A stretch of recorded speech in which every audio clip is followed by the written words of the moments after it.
నేరస్తుడిలాగా, ఒక ఘోరమైన దొంగలను కూడా ఆ విధంగా ట్రీట్ చేయరు. ఒక కరడు గట్టిన నేరస్తుడిలాగా జూబ్లీ హిల్స్ పోలీస్ స్టేషన్లో 18 రోజులు ఆయనను భూమి మీద పడుకోబెట్టి, నేల మీద పడుకోబెట్టి మీరు టార్చర్ చేసినా మీరు రేవంత్ రెడ్డి ఏం చెప్పిండ్రో అది మీ ఎక్కడ దొరకలేదు. రేవంత్ రెడ్డి గారు ఏమన్నారు, ఎట్లనే చేసి కేసీఆర్ పేరు ఇలా రావాలి, ఎట్లనే చేసి హరీష్ రావు పేరు రావాలి, ఎట్లనే చేసి కేటీఆర్ పేరు రావాలి అనే ఆదేశాలు ఏవైతే ఇచ్చినా మీరు ఇంతమందిని టార్చర్ చేసినా మీరు కనుక్కోలేకపోయినరు. కానీ ఇప్పుడు మా దృష్టికి వస్తున్న కొత్త విషయం ఏంటయ్యా అంటే, మీరు ఏమైనా చేసి కేసీఆర్ గారి పేరు, హరీష్ రావు గారి పేరు, కేటీఆర్ గారి పేరు తిమ్మిని బమ్మిని చేసి ఏదైనా చేసి మళ్ళీ వాళ్ళ పేర్లు ఛార్జ్షీట్లో పెట్టాలి అని చెప్పి మీరు శత విధాల ప్రయత్నం చేస్తున్నట్టుగా మా దృష్టికి వచ్చినాయి. మీరు ఇంతకుముందే నేను ఈ వేదిక మీద చెప్పిన, మళ్ళీ చెప్తున్నా, సంధ్యా శ్రీధర్ రావు అనే దాదాపుగా ఈ సంధ్యా శ్రీధర్ రావు మీద దాదాపుగా 26 క్రిమినల్ కేసులు ఉన్నాయి. 26 కేసులు. ఈయన పేరు సరణాల శ్రీధర్ రావు అలియా సంధ్రా శ్రీధర్ రావు. ఈయన మీద 26 కేసులు ఉన్నాయి హైదరాబాదు నగరంలో. అదేవిధంగా ఢిల్లీలో కూడా ఎయిర్పోర్ట్లో ఇతన్ని డిటైన్ చేసిండ్రు. అన్ని చీటింగ్ కేసులు, ట్రెస్పాస్ కేసులు, మొత్తం ఎక్కడెక్కడైతే భూమి దొరుకుతుందో ఈ హైదరాబాద్ మహానగరంలో అక్కడ సంధ్యా శ్రీధర్ రావు ఉంటాడు. అందుకొరకు ఆయన మీద మీరు 26 కేసులు పెట్టిండ్రు. పీడీ యాక్ట్లో ఇతను జైలుకు పోవాల్సిన వ్యక్తిని. ఇలాంటి సంధ్యా శ్రీధర్ రావును పట్టుకొని మీరు అతనిని మీ కబ్జాలోకి తీసుకొని అతనిని బలవంతంగా ఎమ్మెల్సీ నవీన్ కుమార్ పేరు చెప్పించి, అదేవిధంగా మళ్ళీ ఎమ్మెల్సీ నవీన్ కుమార్ పేరు మాత్రమే కాదు, ఇంకా ఎవరెవరి పేర్లో మీరు ఇందులో పెట్టే ప్రయత్నం మీరు చేస్తున్నారనేది చాలా క్లియర్గా మాకు తెలుస్తూ ఉన్నది. అదేవిధంగా ఈ కేసులో ఒక సీనియర్ జర్నలిస్ట్ని కూడా మీరు ఇరికిచ్చిన అతన్ని ఒక అక్రమ కేసులో, టాపిక్ కేసులో ఆయనకు సుప్రీంకోర్టులో యాంటిసిపేటరీ బెయిల్ అంటే ముందస్తు బెయిల్ వస్తుందన్న భయంతో మీరు ఆయన మీద ఒక అక్రమ కేసు పెట్టి, ఆ అక్రమ కేసులో ఆయనను 45 రోజులు జైల్లో పెట్టి, ఇప్పుడు మళ్ళీ ఆయనతోనే హరీష్ రావు గారి పేరు చెప్తావా లేకపోతే నీ బెయిల్ క్యాన్సిల్ చేయించాలనా అని చెప్పి మీరు ఆయన భయపెట్టిస్తున్నట్టుగా కూడా మా దృష్టికి వచ్చింది. తెలంగాణ ప్రజలందరూ కూడా గమనించిండ్రు, చూసిండ్రు మీరు చేసిన దౌర్జన్యాన్ని, దుర్మార్గాన్ని. అమానవీయంగా తెలంగాణ తొలి ముఖ్యమంత్రి, నవ తెలంగాణ నిర్మాత, తెలంగాణ సాధకులైన కేసీఆర్ గారిని ఆయన స్వగృహం ఇప్పుడు ఎక్కడైతే మర్కుక్ మండలంలో ఎర్రవెల్లి గ్రామంలో ఉంటున్న స్వగృహంలో విచారించకుండా దుర్మార్గంగా నందినగర్లో గోడల మీద నోటీసులు పేస్ట్ చేసి, వారు ఏ ఇంట్లో అయితే తెలంగాణ కోసం రాత్రింబవళ్ళు అన్నం తినకుండా ఎంతోమంది మేధావులతోని ఉద్యమకారులతోని మరి చర్చలు జరిపి తెలంగాణ పోరాటానికి రూపకల్పన చేసినరో అదే ఇంట్లో మీరు ఎంతో ఘోరంగా ఆయనను దోషిగా ముద్ర వేసి ఆయన్ను మీరు ఎగ్జామిన్ చేసిండ్రు పోలీస్ ఆఫీసర్ రేవంత్ రెడ్డి అక్రమ ఆదేశాల మేరకు. అదేవిధంగా హరీష్ రావు గారిని అలాగే చేసిండ్రు, కేటీఆర్ గారిని అలాగే చేసిండ్రు, ఇంకా ఎంతోమంది సీనియర్ నాయకులను ఆ విధంగా చేసిండ్రు. ఇవన్నీ కూడా తెలంగాణ ప్రజలు గమనిస్తున్నారు. నేను ఇదే వేదికగా నేను చాలాసార్లు చెప్పిన, ట్యాపింగ్ అనేది పోలీసు డిపార్ట్మెంటులో కేవలం ఒక చిన్న డిపార్ట్మెంటు, రహస్యంగా గోప్యంగా ఉండాల్సిన డిపార్ట్మెంట్ చేసే వ్యవహారం.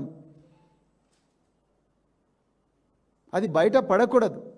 అది కోర్టులో కూడా దానికి సంబంధించి ఎలాంటి రిమాండ్ సీడీలు సబ్మిట్ చేయకూడదు. ఎందుకంటే అది చేసిన ఆఫీసర్ల గురించి ప్రజలకు తెలుస్తుంది. పోలీసు డిపార్ట్మెంట్లోనే 99% మంది పోలీసులకు అది ఎక్కడుంటుందో తెలియదు. కానీ ఈరోజు బాధ్యత లేని ఒక హోంమంత్రి, బాధ్యత లేని ఒక ముఖ్యమంత్రి చేస్తున్న అరాచకాలకు ఈరోజు ఆ డిపార్ట్మెంట్ బలైపోయింది. నేను ఆ డిపార్ట్మెంట్ పేరు చెప్పాలంటే కూడా మాకు బాధేస్తున్నది. ఎందుకంటే అందులో పనిచేసిన ఆఫీసర్లు, ఇప్పుడు పనిచేస్తున్న ఆఫీసర్లు కావచ్చు, గతంలో పనిచేసిన ఆఫీసర్లు కావచ్చు, వాళ్ళ పేర్లన్నీ బయటకు వస్తాయి, వాళ్ళ ప్రాణాలు ప్రమాదంలో పడతాయి. వాటికి అన్నిటికీ రెస్పాన్సిబుల్ రేవంత్ రెడ్డి గారే. అదేవిధంగా ఇంకా ఎంత వీళ్ళ బాధ్యత రాహిత్యానికి అడ్డు అదుపు లేకుండా పోయిందనడానికి ఇంకొక ఉదాహరణ చెప్తా.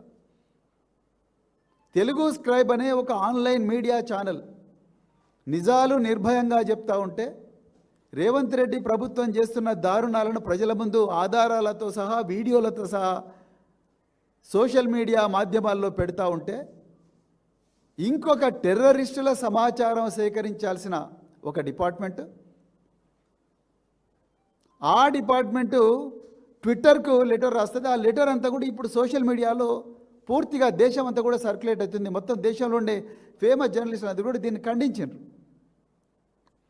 ఆ లెటర్ రాసిన అధికారి లెటర్ హెడ్ ఆయన పేరు రాసిండ్రు. ఆయన పేరు రేపు లష్కర్ ఏ తోయబాకు తెలియదని గ్యారంటీ ఏమిటి? అల్ ఖైదాకు తెలియదని గ్యారంటీ ఏమిటి? జైషే మహమ్మద్కు తెలియదని గ్యారంటీ ఏమిటి? లేకపోతే ఇంకా ప్రపంచంలో ఉండే ఉగ్రవాద తీవ్రవాద సంస్థలకు తెలియదని గ్యారంటీ ఏమిటి? మీరు ఆయన ప్రాణాల ప్రమాదంలో పెట్టినట్టే కదా, ఆ డిపార్ట్మెంట్ను ప్రమాదంలో పడేసినట్టే కదా. పోలీస్ అధికారులకు దయచేసి నేను రిక్వెస్ట్ చేస్తున్నా, మీరు ముఖ్యమంత్రి గారు ఇస్తున్న అక్రమ ఆదేశాలతోని మీరు చేయకూడని తప్పులు చేస్తూ ఉన్నారు. ఈ ట్యాపింగ్ కేసులో ఉండే ఒక జర్నలిస్టును, నిందితుడిగా మీరు చేర్చిన ఒక జర్నలిస్టును మీరు మళ్ళీ మళ్ళీ పిలిచి నువ్వు హరీష్ రావు పేరు చెప్పవా లేకపోతే బిడ్డ నువ్వు మళ్ళీ జైలుకు పోతావు, నీకు ప్రమాదంలో ఉంటుంది అని చెప్పి మీరందరూ కూడా టార్చర్ చేస్తున్నారన్న విషయం మాకు తెలుస్తూ ఉన్నది. అదేవిధంగా doctor T Prabhakar Rao senior most IPS officer, presidents police medal for gallantry తీసుకున్న ఐపీఎస్ ఆఫీసర్, సాక్షాత్తు కేంద్ర హోంమంత్రి అమిత్ షా గారి చేతుల మీదుగా మెడల్ తీసుకున్న ఐపీఎస్ ఆఫీసర్, ఆయన 18 రోజులు మీరు జూబ్లీహిల్స్ పోలీస్ స్టేషన్లో చిత్రహింసలు పెట్టినా వారు నిజాలే చెప్పిండ్రు తప్ప మీరు రేవంత్ రెడ్డి చెప్పిన ఏవైతే ఉన్నాయో అక్రమ సాక్ష్యాలు ఏవైతే చెప్పమన్నారో అవి ఆయన చెప్పలేదు. రాజకీయ నాయకులకు పోలీస్ డిపార్ట్మెంట్కు ఈ ట్యాపింగ్ వ్యవహారంలో సంబంధం ఉండదు, అది ఎస్టాబ్లిష్డ్ ఫ్యాక్ట్. దాన్ని మళ్ళీ మళ్ళీ మీరు తప్పని రేవంత్ రెడ్డి గారి అక్రమ ఆదేశాల మేరకు ప్రూవ్ చేయాలని ప్రయత్నం చేస్తున్నారు. ఇది తప్పు. ఇది రాబోయే రోజుల్లో పెద్ద నేరంగా పరిణమిస్తుంది. దయచేసి జాగ్రత్తగా ఉండండి పోలీసు మిత్రులారా. ముఖ్యంగా సిట్ అధికారులకు, వాళ్ళని గైడ్ చేస్తున్న అధికారులందరికీ కూడా నేను ముందు అప్పీల్ చేస్తున్నా, రిక్వెస్ట్ చేస్తున్నా, please follow your conscience, please follow the law, please follow the conduct rules of All India Services, please follow the police manuals, not the illegal instructions of your home minister Shri Revanth Reddy garu. ప్రజలందరికీ కూడా, media మిత్రులందరికీ కూడా నేను మళ్ళొకసారి గుర్తు చేస్తున్నా, 1994లో ఇస్రో అనే మన ఆర్గనైజేషన్ ఉన్నది, ఇండియన్ స్పేస్ రీసెర్చ్ ఆర్గనైజేషన్. అందులో ఒక ఫేమస్ సైంటిస్ట్ ఉండేవాడు, నంబి నారాయణన్. ఈ నంబి నారాయణన్ భారతదేశ రహస్యాలన్నింటి కూడా విదేశాలకు అమ్ముతున్నాడని చెప్పేసి ఆ రోజు అక్రమంగా అబద్ధపు నిరాధారమైన ఆరోపణలు చేసి ఆయన మీద కేసు మోపినరు కేరళ పోలీసులు కేసు మోపిన తర్వాత ఆ కేసును సిబిఐకి అప్పగించారు. సిబిఐ కూడా ఈయన నేరస్తుడే అని చెప్పారు. ఆ కేసు ఫైనల్గా ఏమైంది, అది తప్పు కేసు అని చెప్పి తేలింది. కేరళ పోలీసులు అది ఆయన నిజంగా గూఢాచారి రహస్యాలని కూడా మరి విదేశాలకు చేరవేస్తున్నాడని చెప్తే ఆయన సుప్రీంకోర్టును ఆశ్రయిస్తే సుప్రీంకోర్టులో ఇది తప్పుడు కేసు అని చెప్పి నిర్ధారణ అయింది 30 సంవత్సరాల తర్వాత. కానీ నేను విషయం ఏం చెప్పాలనుకున్నా అంటే సిట్ అధికారులకు, గౌరవ సుప్రీంకోర్టు నంబి నారాయణన్ కేసులో ఆ కేసును ఇన్వెస్టిగేట్ చేసిన ఆఫీసర్లను దోషులుగా పేర్కొన్నది. నంబి నారాయణన్కు 1,30,00,000 రూపాయల నష్టపరిహారం కూడా చెల్లించాలి అని చెప్పింది. రేపు మీరు ఈరోజు రేవంత్ రెడ్డి గారి అక్రమ ఆదేశాల మేరకు చేస్తున్న అన్ని కేసుల లోపల కూడా మీరు ఈ ఆరోపణలు ఎదుర్కోవాల్సి వస్తుంది పోలీసు మిత్రులారా. అది ఫార్ములా ఈ కేసు కావచ్చు, లేకపోతే ఈ టెలిఫోన్ ట్యాపింగ్ కేసు కావచ్చు, లేకపోతే మీరు అక్రమంగా రిజిస్టర్ చేస్తున్న అన్ని కేసులు కావచ్చు. ఇవన్నీ మీరు ఎదుర్కోవాల్సి ఉంటుంది. ఎందుకంటే మేము ముందరనే అందుకొరకే మిమ్మల్ని వార్న్ చేస్తున్నాం, దయచేసి అక్రమ ఆదేశాలు పాటించకండి. Don't create false evidence my dear friends. లేనిది ఉన్నట్టుగా నిరూపించే ప్రయత్నం చేయకండి. మీరు ఎవరైనా తప్పు చేస్తే ఉంటే ఆధారాలు ఉంటే ఆధారాల ప్రకారం ఇన్వెస్టిగేట్ చేయండి, మీరు ఛార్జ్షీట్ ఫైల్ చేయండి. కానీ సంబంధం లేని రాజకీయ నాయకులు, సంబంధం లేని ఎక్కడ ఎవిడెన్స్ లేకపోతే కూడా వాళ్ళందరినీ ఇప్పుడున్న వాళ్ళను ఇగో సంధ్యా శ్రీధర్ రావు లాంటి వాళ్ళతోని రకరకాల అడ్డమైన స్టేట్మెంట్లు ఇప్పించి, అదేవిధంగా ఇప్పుడున్న నిందితుల్లో కొంతమందిని బెదిరించి మీరు ఇస్తారా ఇవ్వరా కన్ఫెషను, మీరు హరీష్ రావు పేరు చెప్తారా చెప్పరా, కేసీఆర్ పేరు చెప్తారా చెప్పరా అని చెప్పి బెదిరించి మీరు ఎవిడెన్స్ కలెక్ట్ చేసి రేపు మీరు ఛార్జ్షీట్లు ఇవన్నీ చేసి ఇబ్బంది పెడితే ఒకటి ప్రజలు తిరగబడతారు. రెండవది దీని మీద రేపు చట్టబద్ధమైన విచారణ జరుగుతుంది. తెలంగాణ పోలీస్ కండక్ట్ రూల్స్ ప్రకారము, లేకపోతే తెలంగాణ కండక్ట్ రూల్స్ ప్రకారము, all India services conduct rules ప్రకారము. అదేవిధంగా మరి ఈరోజు బిఎన్ఎస్లో ఫాల్స్ ఎవిడెన్స్ క్రియేట్ చేసి ఎవరైతే తప్పుడు ఇన్వెస్టిగేషన్ చేస్తారో వాళ్ళ మీద కూడా చర్యలు తీసుకునే ప్రయత్నం ఉంటుంది. అదేవిధంగా మీ మీద సివిల్ డ్యామేజెస్ కూడా వేయబడతాయి మీరు నిజంగా ఈ తప్పుడు పని చేస్తే. అది ఒక రోజులో తెగే వ్యవహారం కాదు. అందుకొరకే నేను నంబి నారాయణన్ పేరు మరి ప్రత్యేకంగా ఉదాహరించాను ఇస్రో గూఢచర్యం కేసులో. అలాంటి పరిస్థితి మళ్ళీ ఈ కేసు కూడా వచ్చే ప్రమాదం. ఈ కేసే కాదు, మీరు ఇప్పుడు పెడుతున్న అన్ని అక్రమ కేసులు ప్రశ్నిస్తే కేసు. ఇవాళ మా సీనియర్ నాయకుడు క్రిషాంక్ ఇవాళ సంగారెడ్డి జైల్లో ఉన్నాడు. అట్లా ఇప్పటికి 4 సార్లు పంపించిన ఆయన. మీరు చేయని నేరానికి కొడంగల్ ఎమ్మెల్యే, కొడంగల్ ఎక్స్ఎమ్మెల్యే నరేందర్ రెడ్డిని 50 రోజులు జైల్లో పెట్టింది. ఇవన్నీ కూడా రేపు చర్చకు వస్తాయి. ఇవన్నీ రేపు విచారణ ముందు నిలబడాలి. అందుకొరకే నేను దయచేసి మీరు ఈ పనులు చేయకండి అని రిక్వెస్ట్ చేస్తున్నా. నిన్నగాక మొన్న మా డిప్యూటీ ఫ్లోర్ లీడర్ మాజీ మంత్రివర్యులు హరీష్ రావు గారు చాలా క్లియర్గా ఆయన దృష్టికి వచ్చిన విషయాలు ప్రజల ముందర పెట్టిండ్రు. హరీష్ రావు గారు, కేటీఆర్ గారు, ఇంకా సీనియర్ నాయకులు ఎవరైతే ఉన్నారో వాళ్ళ ఇళ్లల్లో ముందరున్న సీసీటీవీ కెమెరాలన్నింటినీ కూడా హ్యాక్ చేస్తూ ఉన్నారు. వాళ్ళ ఫోన్లను ప్రైవేటు హ్యాకర్లను తీసుకొచ్చి బెంగళూరు నుంచి తీసుకొచ్చి హ్యాక్ చేస్తూ ఉన్నారు అని చెప్పి వాళ్ళకు దొరికిన సమాచారాన్ని ప్రజల ముందు పెట్టారు. మీరు దాని మీద కదా సిట్ వేయాల్సింది.